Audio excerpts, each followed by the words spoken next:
Salut à tous, j'espère que vous allez bien. On se retrouve aujourd'hui pour parler d'une vidéo sur les chats.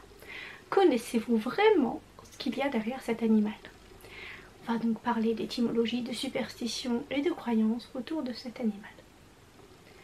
Alors je ne sais pas si vous êtes plutôt team chat ou team chien. Moi c'est clairement la team chat. J'en ai deux à la maison. Le chat, depuis les premières civilisations, ne laisse personne indifférent. On va lui vouer à la fois un culte et à la fois une haine féroce.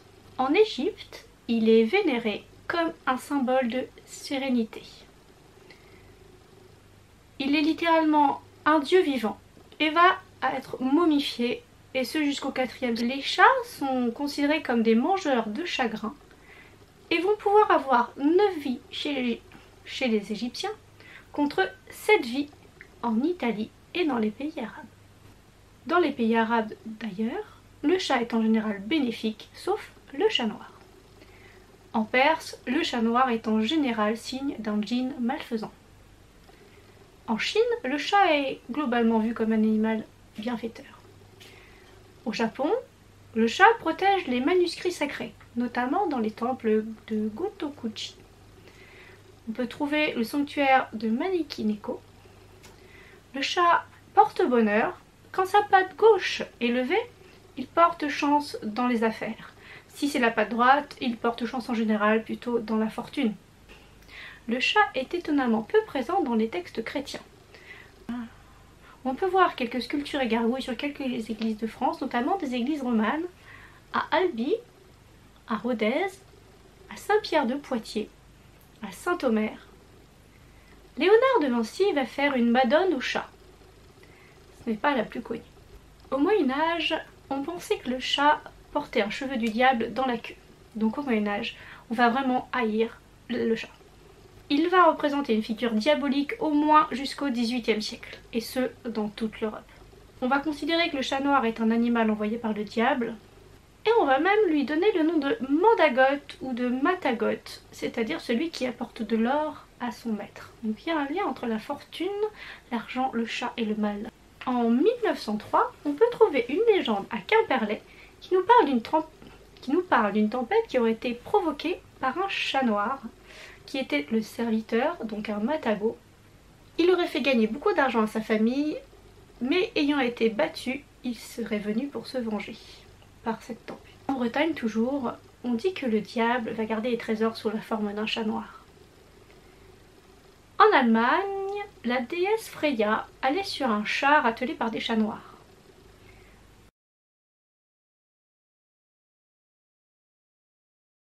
Aux États-Unis, les premiers procès en sorcellerie, notamment en 1566, évoquent le chat d'Élisabeth Francis. Quant au chat d'Élisabeth, qui s'appelait Satan, S-A-T-H-A-N, qui était noir taché de blanc, on croyait que ce chat lui avait apporté la richesse avec 18 moutons, un mari, un veuvage relativement jeune et la mort de son bébé de 6 mois. Au Royaume-Uni, le dernier procès en sorcellerie date de 1712 et parle de Jane Wetham. On accusa Jane de prendre la forme d'un chat pour faire peur à ses victimes. Il faut bien noter qu'en sorcellerie, pendant des milliers d'années, les excréments, l'urine, la cervelle, la graisse ou certains autres éléments du chat étaient dans le traitement absurde de nombreux maux. Dans toute l'Europe, surtout dans le nord de l'Europe, on pensait que les os pouvaient rendre invisibles. En Alsace, il a fallu attendre 1765 pour que l'on interdise les chats dans les bûchers et les fêtes de la Saint-Jean. Il faut savoir que ce sacrifice des chats dans les feux de Saint-Jean était désapprouvé par Louis XIV, mais n'a vraiment cessé en Europe qu'à la fin du XIXe siècle. Cette barbarie associée au carnaval renvoie à un simulacre de procès et à une exécution publique. On dit que les yeux des chats renvoient à sa clairvoyance. En effet, dans l'histoire, il apparaîtrait que certains chats avaient prévu des catastrophes naturelles, notamment à Fréjus en 1962. Les marins ont une superstition par rapport aux chats, qu'il ne faut jamais embarquer un chat, sinon on va faire naufrage, ni même prononcer le nom du chat. Néanmoins, au Royaume-Uni, le chat porte chance sur un bateau, peut-être parce qu'il mange les souris, même si le chat est noir. La légende des chats à deux queues. En Eure-et-Loir notamment, on interdisait aux enfants d'aller à la cave ou au grenier en leur disant qu'il y avait un chat à deux queues. Ils étaient effrayés, du coup ils n'y allaient pas. Le chat noir est parfois bénéfique. On dit qu'il absorbe les maléfices et les rejette à l'extérieur.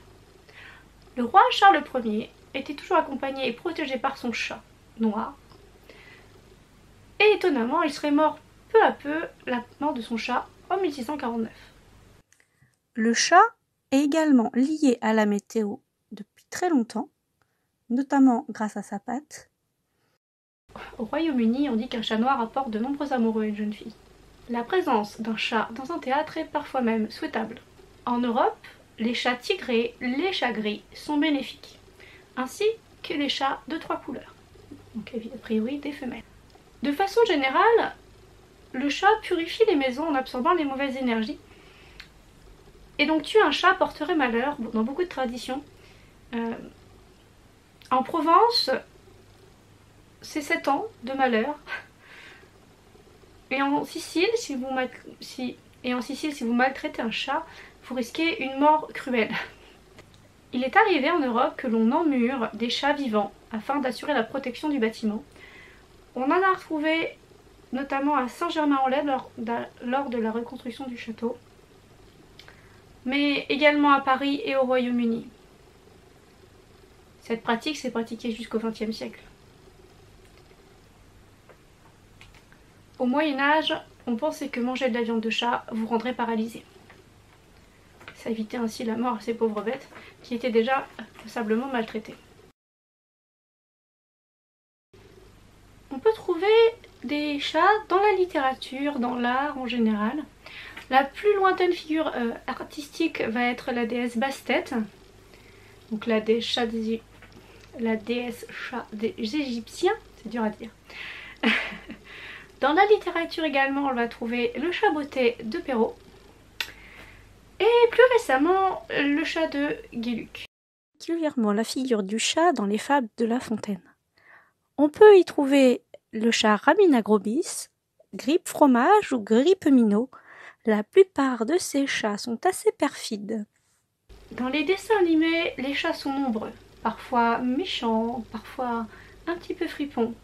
On va retrouver dans les Schtroumpfs le chat Azrael, on va retrouver Tom dans Tom et Jerry, Garfield dans le film qui porte son nom, le chat d'Alice au Pays des Merveilles, Sylvestre, Hercule, Félix et Hello Kitty, qui elle aussi est un chat. Dans la publicité, on peut trouver le chat Félix, on peut trouver également le chat de feu vert. Dans l'art, on va retrouver des chats chez Magritte, des chats chez Matisse et aussi un chat sculpté chez Giacometti. En Belgique, il existe au mois de mai un festival sur les chats appelé le Kattenstall, excusez-moi pour la prononciation.